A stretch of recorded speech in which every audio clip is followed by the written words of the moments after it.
ఈ గాంజాని ఎలా నిరోధించాలి, గాంజా మీద ఉక్కు పదం ఎలా మోపాలి అనే దాని మీద చాలా సీరియస్ గా డిస్కషన్ కూడా జరిగింది అధ్యక్ష. దీని మీద మన గవర్నమెంట్ లోకి వచ్చిన వెంటనే ఫస్ట్ ఆఫ్ ఆల్ గౌరవ ముఖ్యమంత్రి గారు డిపార్ట్మెంట్ వాళ్ళందరితో కూడా కూర్చొని ఈ గాంజా ఎక్కువగా ఉండటం వల్ల లాస్ట్ గవర్నమెంట్ లో ఈ గాంజా డ్రగ్స్ వినియోగం గానీ రవాణా గానీ విపరీతంగా అయిపోవటం, ఎక్కడైనా గాంజా దొరికినా డ్రగ్స్ దొరికినా దానికి సెంటర్ పాయింట్ ఆంధ్రప్రదేశ్ అవడం లాస్ట్ గవర్నమెంట్ లో మనం చూసాం. దీని నేపథ్యంలో first of all crime rate తగ్గించాలి అంటే ఈ గాంజా అరికట్టాలి, అదేవిధంగా డ్రగ్స్ అరికట్టాలి అనే ఏకైక ఉద్దేశంతో గౌరవ చంద్రబాబు నాయుడు గారు సీఎం గారు ఒక ఏర్పాటు చేసుకుని ఈగల్ అని సపరేట్ గా ఒక వింగ్ ని కూడా ఏర్పాటు చేయడం జరిగింది అధ్యక్ష. దానికి ఆంధ్రప్రదేశ్ ప్రభుత్వం కూడా జీవోఎంఎస్ నెంబర్ 145 మనకు ఇచ్చారు అధ్యక్ష. మొన్న బడ్జెట్ లో కూడా ఈగల్ కి సపరేట్ గా ఒక బడ్జెట్ ని కూడా కేటాయించారు అధ్యక్ష. ఒక IG level officer and DIG level officer ఏర్పాటు చేసి ఒక టీమ్ ని ఏర్పాటు చేయడమే కాకుండా ప్రతి జిల్లాలోని కూడా ఈగల్ టీమ్స్ ని ఏర్పాటు చేయడం, అదేవిధంగా నార్కోటిక్ పోలీస్ స్టేషన్స్ ని ప్రతి జిల్లాలో సుమారుగా 26 జిల్లాల్లోనూ కూడా అధ్యక్ష నార్కోటిక్ కంట్రోల్ సెల్స్ ని ఏర్పాటు చేయడం కూడా జరిగింది అధ్యక్ష.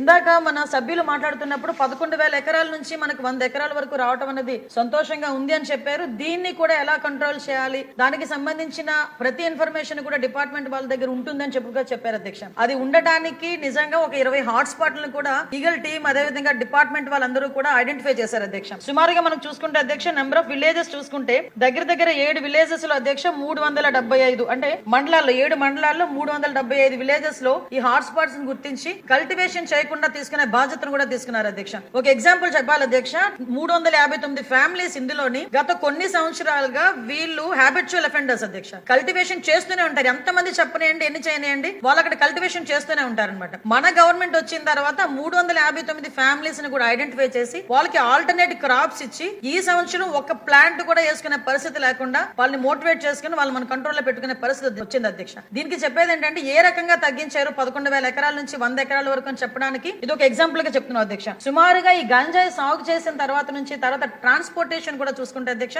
మనకి మిగతా రాష్ట్రాల నుంచి ఈ మధ్య కాలంలో మనం గాంజా పట్టుకున్నాం అధ్యక్ష. దగ్గర 40,088 కిలోల గంజాయిని మనం పట్టుకున్నాం అధ్యక్ష. 564 వాహనాలను జప్తు చేయడం జరిగింది అధ్యక్ష. అంటే సుమారుగా మనం చూసుకుంటే అధ్యక్ష మన దగ్గర కల్టివేషన్ కన్నా ఈ చుట్టుపక్కల రాష్ట్రాల నుంచి మన దగ్గరకు వచ్చే ట్రాన్స్పోర్టేషన్ చాలా ఎక్కువగా ఉంది అధ్యక్ష. దీని నేపథ్యంలో ఇమీడియట్ గా హోంశాఖ అదేవిధంగా ఈగల్ టీం వాళ్ళు కలిపి ఒక ఇంటర్ స్టేట్ కోఆర్డినేషన్ మీటింగ్ కూడా ఏర్పాటు చేసుకోవడానికి అదేవిధంగా ఒక సెల్ ను కూడా ఏర్పాటు చేసుకోవడానికి కూడా నిర్ణయించుకున్నాం అధ్యక్ష. దాని మీద ఆల్రెడీ స్టేట్ లెవెల్ కమిటీ కూడా ఒకటి ఫామ్ అయింది అధ్యక్ష. సిఎస్ గారి ఆధ్వర్యంలో ఒక స్టేట్ లెవెల్ కమిటీ అదేవిధంగా మనకి డిస్ట్రిక్ట్ లెవెల్ కమిటీస్ కూడా ఇందులో ఉన్నాయి అధ్యక్ష. డిస్ట్రిక్ట్ మెజిస్ట్రేట్ మనకి ఆధ్వర్యంలో మన ఎస్పీ గారు చైర్మన్ గా ఉండి ఒక కమిటీ కూడా ఏర్పాటు చేసుకోవడం జరిగింది అధ్యక్ష.